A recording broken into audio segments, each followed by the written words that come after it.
सध्याची देशातली परिस्थिती तीच आहे. 5 वर्ष रान हाणत्यात आणि मग निवडणुका आल्यावर एकच आश्वासन देतात. आता 1,500ची योजना 2,500वर गेल्यावर तुम्ही आम्ही काय बोंबलायच? झटक्यात पलटी होती. 5 वर्षात सगळं गेलं. परत संघर्ष, परत मान धरती ती, परत नरडं वाढते ती. ही सुधारणा ती. ते आता अवघड झालं. ह्यांना बोलावं तर घोळक्याने येते ती.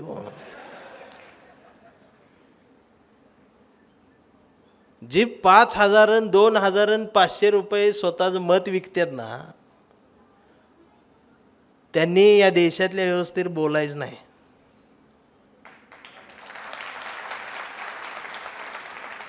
आणि माझ्या कवितेवर तर अजिबात बोलायचं नाही.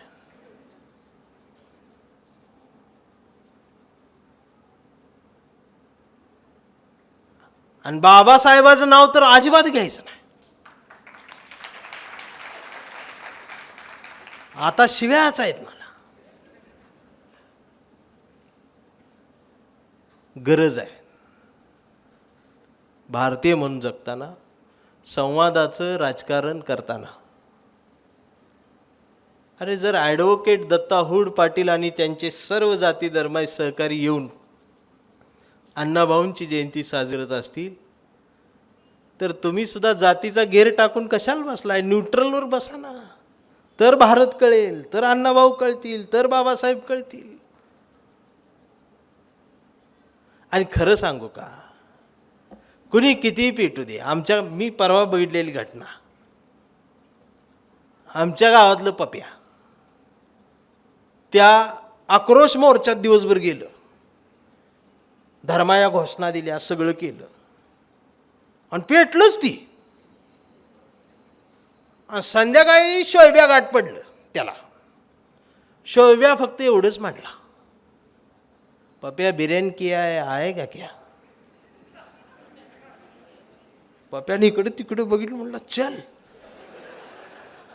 शोयब्या बोला तो दिन भर क्या किया? दिन भर किया जो बिर्याणी खाने के बाद देगी. मग त्या शोयब्याने बी अशा नळ्या नळ्या वाढल्या त्याला. ते बी असं ठोकून असं त्यानं तोंडाला लावून वडलं आतलं आणि मग डोळं झाकत म्हणला, सर्व धर्म समभावच.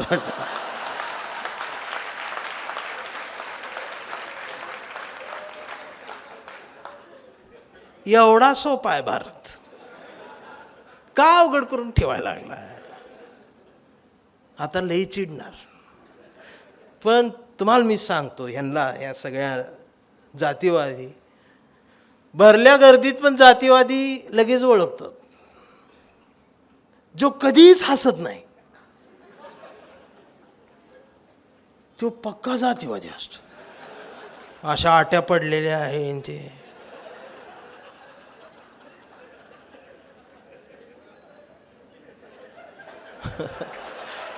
सगळे ते इमॅजिन केला असा आजोबा. बरोबर आहे, खळखळून कधी हसतच ना. आणि एखादा असतंच निगेटिव्ह. त्या रविराज दादाला लय लोक निगेटिव्ह भेटतात.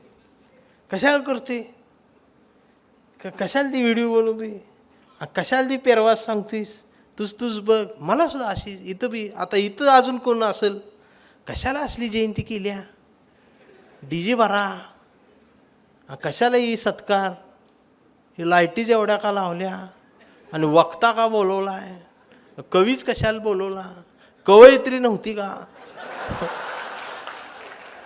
हे असे निगेटिव्ह. तर माझा एक मित्र असाच होता, कायम निगेटिव्ह आणि आडवं बोलणारा. कविता उभीच का लिहिलीस, आडवी का नाही लिहिली, भिंत सरळच काय, अशी वाकडी का नाही. आणि नेमकं त्याचं नाव विकास होतं. आणि एक दिवस ती माझ्याकडे आलं आणि मला म्हणला, माझ्यासोबत मुलगी बघायचं. मी म्हटलं मला वेळ नाही, तुझं तू जा. तर म्हटला तूच सोबत चल. म्हटलं मीच का? तर म्हटला तू सोबत आलास की मला पसंत करतील म्हटलं. म्हणून मग मी सोबत गेलो. मित्र वनव्यामध्ये गारव्यासारखा, पण इथं गारव्यामध्ये मी वनव्यासारखा. आणि मुलगी याची कुठं, विदर्भामध्ये, यवतमाळ जिल्हा. आम्ही रेल्वेने चाललोय. रेल्वे विदर्भात घुसली. ही खिडकीजवळ बसलो होतं आणि विदर्भात गेल्यावर यानं खिडकीतनं बाहेर वाकून बघितलं, सगळा कापूसच दिसायला लागला. आम्ही आजपर्यंत सांगली जिल्ह्यातला ऊस बघितलेला, डोळ्यासमोरनं हिरवं जाऊन अचानक पांढरा आल्यावर हेनं डोकं खाजवलं आणि जोरात वरडत मला म्हटला, एवढ्या कापसास काय करायचं म्हटलं. त्याचं नाव विकास. मी म्हटलं आपल्याला काय करायचं आहे विकास, तू चल विकास. पण तो काय विकास गपच बसना. विकासच्या डोक्यात आहे प्रश्न, पण ह्यो प्रश्न फिट बसला, ह्याचं काय करायचं. आम्ही त्या मुलीच्या घरी गेलो, तर त्या मुलीच्या वडिलांना पण त्या रानातला सगळा कापूस आणून दारात ठेवला होता. तिथं एवढा कापूस बघून परत वरडला मला, एवढ्या कापसाच काय करणार. म्हटलं तू चल ना. आम्ही मुलगी बघायला बसलो. मुलगी समोर बसली आणि त्या मुलीचे चुलते आम्हाला म्हटले, मुलीला काही विचारायचं असेल तर विचारा. तर यानं चौकटीतून बाहेर वाकून बघितलं. म्हटलं ती जाऊ दे, एवढ्या कापसास काय करायचं ते आधी सांगा म्हणला. आणि मग त्यांच्या लक्षात आली याची रेंज गेल्या म्हणे, विकासची रेंज गेल्या. आणि आम्हाला हाकलून दिलं. आम्ही गावी आलो.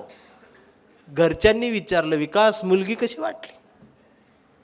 विकास म्हटलं आई ती जाऊ दे, एवढ्या कापसाच काय करायचं त्या आधी सांग. आणि ती जोरात ओरडायला लागलं. जोरात ओरडल्यामुळं त्याच्या मेंदूची एक नस चकोप झाली आणि ती कापसातच अडकलं आणि ती येडं झालं अक्षरशः. बरेच उपचार झाले पण शहाणं झालंच नाही. ती काय गाठ सुटलीच नाही. मग त्याची दाढी वाढली, केस वाढली आणि विकास बोंबलत हिंडायला लागला.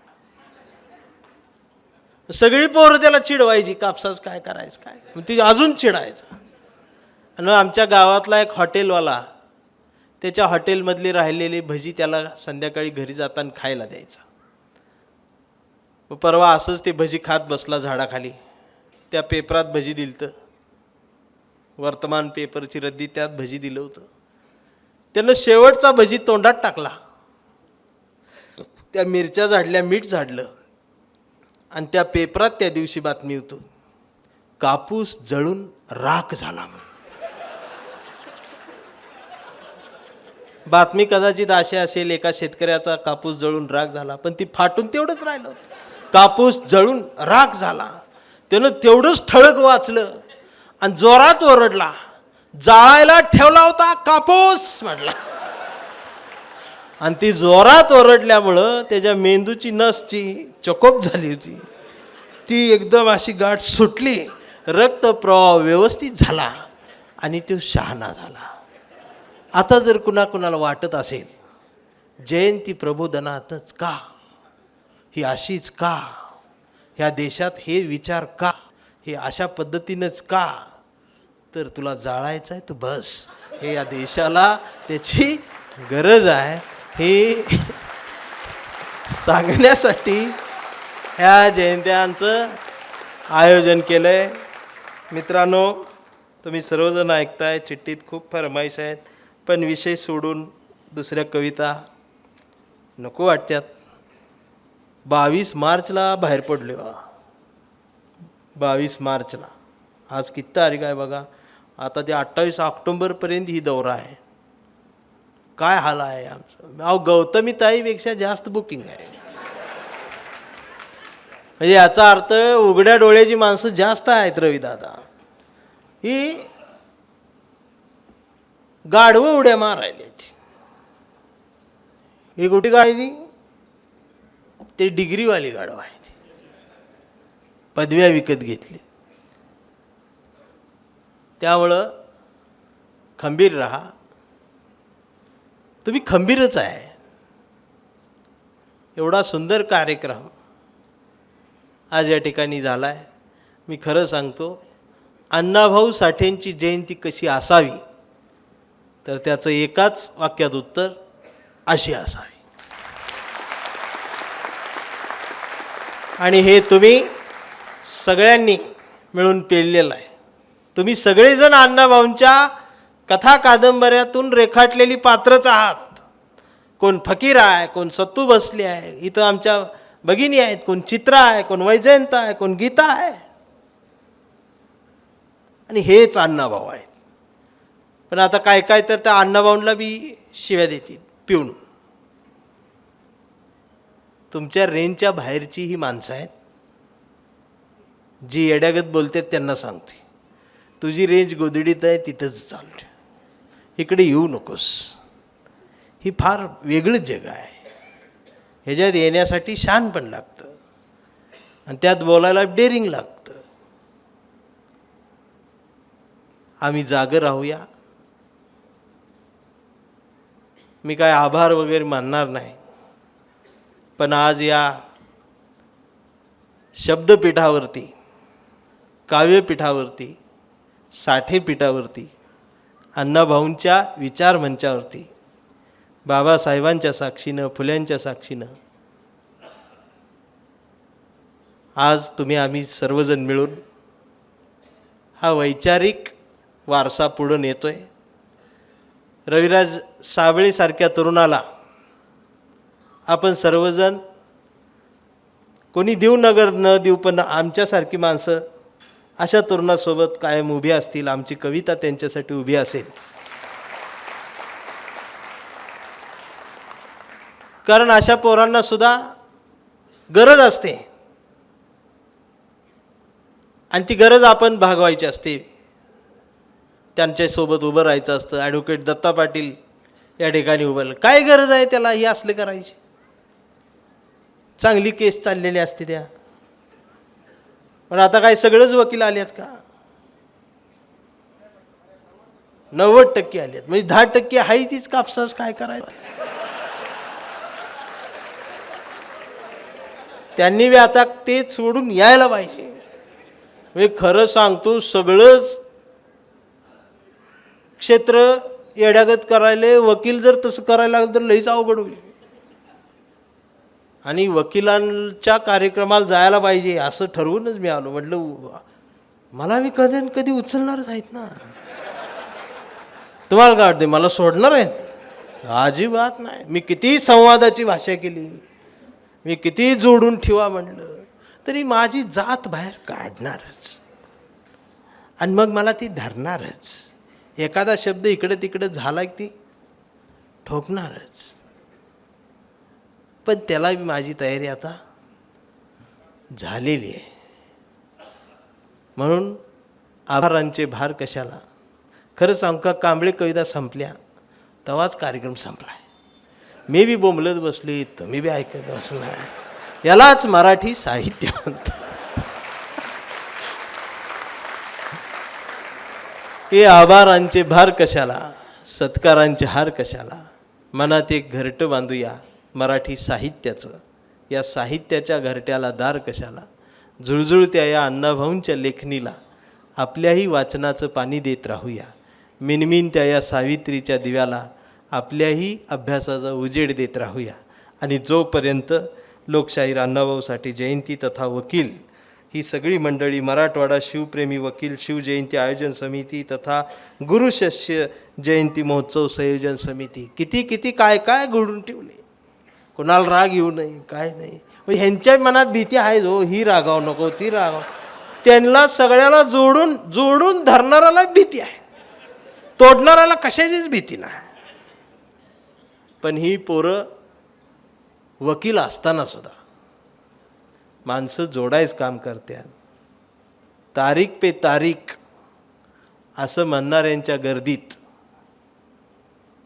तारीफ पे तारीफ बी झाली पाहिजे असं म्हणणारे वकील या आमच्या महाराष्ट्रात आहेत. याचा मला अभिमान वाटतो. त्यांच्या कामाला त्यांना असाच प्रतिसाद देत राहूया. जातो. परत कवा तरी येतो. धन्यवाद.